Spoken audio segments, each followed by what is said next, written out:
नमस्कार, मैं अंजलि मिश्रा। स्वागत है आप सभी का द न्यूज में।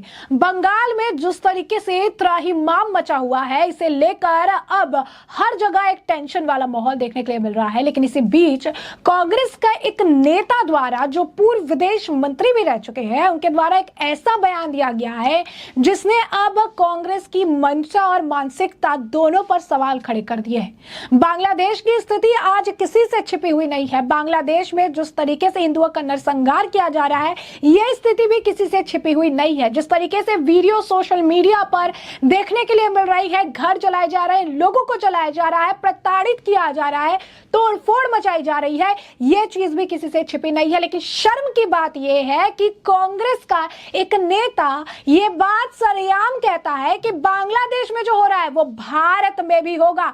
जी हां, बिल्कुल सही सुना आपने। भारत में राजनीति करने वाले, भारत की राजनीति का हिस्सा बनने वाले, भारत की राजनीति से नाम कमाने वाले और भारत में ही अपने राजनीतिक करियर को जन्म देने वाले कांग्रेस, जो कि अगर आप कहेंगे कितनी पुरानी पार्टी है, और उसके एक वरिष्ठ नेता सलमान खुर्शीद इस तरीके का बयान देते हैं कि बांग्लादेश में जो हो रहा है वो भारत में भी हो सकता है।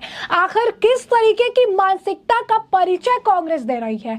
किस तरीके से बांग्लादेश के त्राहिमाम को भारत में होने वाले इवेंट से जोड़कर देखा जा रहा है? हालांकि उन्होंने कहा कि सब कुछ सामान्य लग सकता है। यानी उनका कहना है कि इतनी बड़ी त्रासदी अगर आप देखेंगे बांग्लादेश में हो रही है, इतना त्राहिमाम मचा है, लोगों को जलाया जा रहा है, और वो कहते हैं कि भारत में ऐसा आपको लगेगा कि सब कुछ सामान्य लग रहा है। आखिर कितने लोगों को बांग्लादेश में हो रही इस विभत्सता को देखकर ये चीजें सामान्य लग रही है? ये एक बड़ा सवाल है। पूर्व केंद्रीय मंत्री खुर्शीद शिक्षाविद मुजीबुर रहमान की किताब Shikwae Hind the political future of Indian Muslim की लॉन्चिंग के मौके पर बोल रहे थे। The political future of Indian Muslim की जो है लॉन्चिंग के मुद्दे पर बोल रहे थे। उन्होंने कहा कि कश्मीर में सब कुछ सामान्य दिख सकता है, यहाँ सब कुछ सामान्य लग सकता है, हम जीत का जश्न मना रहे होंगे। हालांकि निश्चित रूप से कुछ लोगों का मानना है कि वो जीत या 2024 की सफलता शायद मामूली थी, शायद अभी भी बहुत कुछ करने की जरूरत है। आपको बता दें कि एक एजेंसी, न्यूज एजेंसी के बता दें कि बयान जो उन्होंने दिए, वहां पर उन्होंने पूर्व विदेश मंत्री ने कहा कि बांग्लादेश में जो हो रहा है वो यहां भी हो सकता है। हमारे देश में इसका प्रसार चीजों के तरीके से फैलाने से रोकना है, जिस तरह से बांग्लादेश में फैलाया गया है। Nothing. I'll go back. Your own party has distanced itself. No. Your own party has distanced itself from your comment. What do you have to say? Please ask my party. Do you think a comment like this? Why did you make a comment like this? Don't you think it undermines the image of your own country? What you're undermining is my freedom not to say something. You have to say if you made such a comment in a public platform. You should not be going anywhere to people that you abuse all the time. Please, Republic. You made a comment about your country like this in a public platform. What do you have to say about this? I say whatever I say in public, never in private. Please. South east Delhi के शाहीन बाग के महिलाओं के नेतृत्व में CA के खिलाफ विरोध प्रदर्शन लगभग 100 दिनों तक जारी रहा और पूरे देश में इस तरह के प्रदर्शनों को प्रेरित किया गया। आपको बता दें कि इस मामले को लेकर भी सलमान खुर्शीद बयान देते नजर आए। सलमान खुर्शीद का विचार था कि आंदोलन विफल रहा क्योंकि विरोध प्रदर्शन का हिस्सा रह रहे कई लोग जेल में। खुर्शीद ने यह भी कहा कि आज देश में शाहीन बाग जैसा दूसरा आंदोलन नहीं हो सकता। कांग्रेस नेता ने कहा कि आपको बुरा लगेगा अगर मैंने कहा कि शाहीन बाग विफल हो गया। हम में से बहुत सारे लोग मानते हैं कि शाहीन बाग सफल हुआ, लेकिन मुझे पता है कि शाहीन बाग से जुड़े लोगों के साथ क्या हो रहा। उनमें से कितने अभी भी जेल में हैं, उनमें से कितने हो सकते हैं उन्हें जमानत नहीं मिलेगी, उनमें से कितने लोगों के बारे में कहा जा रहा है कि वो देश के दुश्मन है। उन्होंने कहा कि अगर मैं कल खुद से पूछूं कि क्या शाहीन बाग दोबारा होगा तो मुझे यकीन नहीं है कि ऐसा होगा, क्योंकि लोगों को वास्तव में पीड़ा हुई है। तो आपको बता दें कि जो मोहब्बत की दुकान खोलने की बात करते हैं खुलेआम एक ऐसे वक्त पर जब पड़ोसी राज्य में इस तरीके की घटनाएं हो रही है, इतना कम्युनल राइट्स देखने के लिए मिल रहा है, और देश में बैठ के इस तरीके से सांप्रदायिक भड़काने वाली हिंसा की बातें कर रही हैं, लोग इनकी गिरफ्तारी की मांग कर रही है। लोग इनसे पूछ रहे हैं कि क्या आपको जरा भी शर्म नहीं आती है कि देश की सुरक्षा को लेकर भी आप राजनीति करते हैं? क्या आपको तनिक भी शर्म नहीं आती है कि जिस देश की राजनीति का आप हिस्सा है, जिस देश से राजनीति करके आपने नाम कमाया, जिस देश के आप विदेश मंत्री रह चुके हैं, उसी देश के बारे में एक अपने पड़ोसी देश का हाल देखकर कहते हैं कि कल इसका भी यही होने वाला है। कल यहाँ पर चीजें सामान्य लगी, बांग्लादेश की स्थिति इन्हें सामान्य लगती है, बांग्लादेश में जो महिलाओं के साथ किया जा रहा है वो इन्हें सामान्य लगता है, बांग्लादेश में जिस तरीके से बर्बर हत्याएं की जा रही है उन्हें सामान्य लगता है, हिंदुओं को उनके घर से खदेड़ा जा रहा है। 90,000 से ज्यादा लोग आज बॉर्डर पार करने के लिए वहां बैठे हुए हैं, बॉर्डर पार करके भारत में आना चाहते हैं क्योंकि वहां पर उन्हें कत्लेआम किया जा रहा है, जिंदा आग से जलाया जा रहा है, वीडियो शूट किए जा रहे हैं। ये इन्हें सामान्य लगता है और बहुत शर्म की बात है कि इतनी पुरानी पार्टी के एक वरिष्ठ नेता ऐसी स्थिति में इस तरीके का बयान दे रही है और बाकी कांग्रेस के नेता इस मामले पर चुप्पी साध रखे हैं।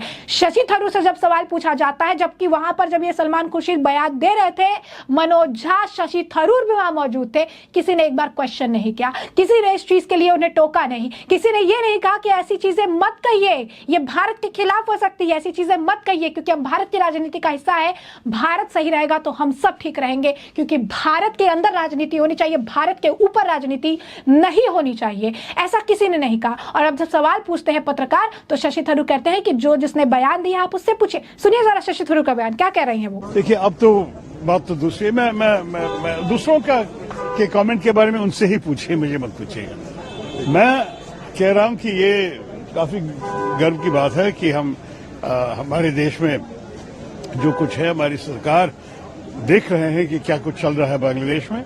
उससे ज्यादा मैं अभी नहीं कहना चाहता हूं। सरकार ने भी यही कहा, हमको देख के पता चलना चाहिए कि क्या हो रहा है। 1-2 दिन दे दीजिए। तो जैसा कि आपने देखा कि शशि थरूर जो है यहाँ पे कह रही है कि जिनका बयान है उनसे पूछिए। तो ये तो कांग्रेस की मानसिकता है, पहले कट्टरवादी बयान देंगे और उसके बाद फिर कांग्रेस के नेता उससे अपने आप को किनारा कर लेंगे। संजय सिंह का भी बयान है, आम आदमी पार्टी के नेता है, क्या कह रहे हैं सुनिए जरा। जो परिस्थितियां बांग्लादेश में हैं उसके ऊपर बिल्कुल ध्यान रखना होगा, बहुत चाक चौबंद तरीके से उसके बारे ऊपर निगरानी रखनी पड़ेगी। देखिए, भारत दुनिया का सबसे बड़ा लोकतंत्र है। यहाँ कोशिश कई बार नफरत फैलाने की, झगड़े कराने की जाती है, लेकिन बेहतर बात यह है कि यहाँ एक दूसरे के लिए लोग खड़े हो जाते हैं। अगर किसी धर्म पे हमला होता है तो दूसरे धर्म के व्यक्ति खड़े हो जाते हैं। तो ये भारत की खूबसूरती है। हम विविधता में एकता वाले देश हैं और जो यहाँ नफरत का बीज बोने की कोशिश करेगा उसको जनता अस्वीकार करेगी और सत्ता से हटाएगी। ये हमारा इतिहास रहा है।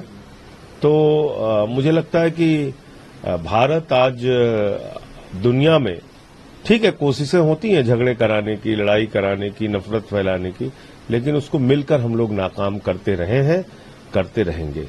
तो आप देख सकते हैं विपक्ष में भी अलग अलग धड़े हैं, विपक्ष में भी अलग अलग तरीके की बयानबाजी है और अलग अलग तरीके से चीजों को जो है बात भी करते हैं। कभी चीजें इधर की करते हैं, कभी उधर की करते हैं, कोई स्टेबिलिटी बोलकर इनके अंदर नहीं है। शहजाद पूनावाला का भी बयान है, बीजेपी नेता शहजाद पूनावाला क्या कह रहे हैं जरा सुनिए। तो कांग्रेस पार्टी कहती है कि बांग्लादेश में जो स्थितियां बन रही है, घटनाक्रम हो रहा है, उसको लेकर भारत सरकार के साथ वो खड़ी है, भारत सरकार के स्टैंड के साथ वो खड़ी है। परंतु दूसरी ओर कांग्रेस के नेता, इंडिया अलायंस के नेता, चाहे सलमान खुर्शीद हो, चाहे संजय राउत हो, चाहे इल्तिजा मुफ्ती हो, महबूबा मुफ्ती की बेटी हो, ये नेता लगातार भटकाने की कोशिश कर रहे हैं। अब सलमान खुर्शीद कहते हैं कि जो बांग्लादेश में हुआ वो भारत में भी हो सकता है।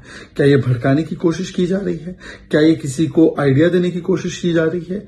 और सवाल ये भी बनता है कि क्या भारत की लोकतांत्रिक संस्थाओं पर फिर से सवाल खड़ा किया जा रहा है? अरे मोदी विरोध में उतरते उतरते भारत की संस्थाओं के खिलाफ आप क्यों उतरते हैं? क्या भारत की सेना ने कभी भी राजनीति में हस्तक्षेप किया है? जिस प्रकार की बातें सलमान खुर्शीद कह रहे हैं, उनके बोलने का तात्पर्य क्या है? हमने ये भी देखा है कि किस प्रकार से बांग्लादेश में अल्पसंख्यकों पर, हिंदुओं पर हमले हो रहे हैं। क्या सलमान खुर्शीद, जिन्होंने कहा था हिंदुत्व आईसिस और बोको हराम होता है, वो चाहते हैं कि भारत में भी हिंदुओं पर हमला हो? क्या वो उकसाने की कोशिश कर रहे हैं? इस प्रकार की टिप्पणी से एक बात स्पष्ट है कि कांग्रेस पार्टी कहती कुछ है और करती कुछ है। ये वही कांग्रेस पार्टी के लोग हैं जो कुछ सालों पहले तक कह रहे थे बांग्लादेश भारत के आगे है डेमोक्रेसी में, भारत के आगे है हैप्पीनेस इंडेक्स में, भारत के आगे है फ्रीडम इंडेक्स में, भारत के आगे है इकोनॉमिक इंडेक्स में। और आज वही लोग कहते हैं कि देखिए बांग्लादेश में तो सब कुछ बर्बाद हो गया था और भारत भी उसी राह में चल रहा है। तो मुझे लगता है कि दोहरे मापदंड किसी के अगर देखने हैं तो सलमान खुर्शीद और कांग्रेस जैसे नेता। तो जैसा कि आपने सुना, शहजाद पूनावाला कह रही हैं कि किस तरीके से इनके जो मोदी के खिलाफ ये चीजें कहते हैं, जो मोदी के खिलाफ जो इनका हेट है, जो नफरत है, वो अब भारत के खिलाफ हो चुका है। सलमान खुर्शीद कांग्रेस के पैरेलल यूनिवर्स में अब वो कहते हैं कि बांग्लादेश में जैसा हो रहा है वो भारत में भी ऐसा हो। क्या वो चाहते हैं कि हिंदूज पर अटैक किया जाए भारत में? आखिर ये किसको सिग्नल देने की कोशिश कर रहे हैं? उनकी फैमिली हमेशा कहती है कि वोट जिहाद करो, और ये इसके बाद क्या ये एक्चुअल वायलेंस नहीं है? आप भारत के डेमोक्रेटिक इंस्टीट्यूशन को चैलेंज कर रहे हैं। ये पहली बार नहीं है जब ऐसी राजनीति जो है राष्ट्र नीति के ऊपर की गई है। आखिर कांग्रेस इस पर क्या कहना चाहेगी? वह इस मामले को लेकर बीजेपी नेता दुष्यंत को जो है दुष्यंत का जी का भी बयान है, क्या कर रही है दुष्यंत जी, जरा सुनिए। देखिए कि दुर्भाग्यपूर्ण है कि देश के अंदर रहते हैं और देश की स्थिति को इस प्रकार से उल्लेख करते हैं। इसी कारण से हमारे और कांग्रेस के पूर्वजों ने कहीं ना कहीं सीए की वकालत की थी, क्योंकि पड़ोसी देशों में इस प्रकार से हो रहा है।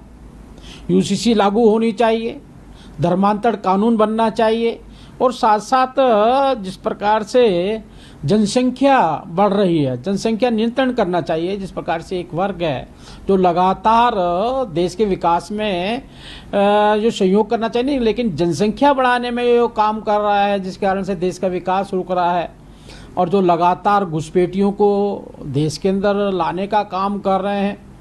बॉर्डर से घुसपैठ हो रही है, बांग्लादेश से काफ़ी लोग आए हैं, पाकिस्तान से आए हैं। ऐसा लग रहा है कि कुछ लोगों का षड्यंत्र है, और षड्यंत्र को अपने को कामयाब करने में लगे हैं। उनको ये मालूम नहीं है ये हिंदुस्तान है, ये भारत है, हर चीज़ का मुकाबला करने के लिए तैयार है। तो जैसा कि आपने उनको भी सुना, यहाँ पर बीजेपी नेता दुष्यंत का भी बयान सामने आया। दुष्यंत कुमार भी इस मामले को लेकर बयान दे रहे हैं, और ये कह रहे हैं कि इस तरीके के बयान नहीं देने चाहिए। प्लस उन्होंने ये भी कहा है कि मैं उन्हें आश्वस्त करना चाहता हूँ कि हमारे देश के प्रधानमंत्री मोदी हैं, और मोदी जी की जो कूटनीति है, जो मोदी जी का होल्ड है, ऐसे में किसी भी तरीके की कोई गलत चीज यहाँ नहीं होगी।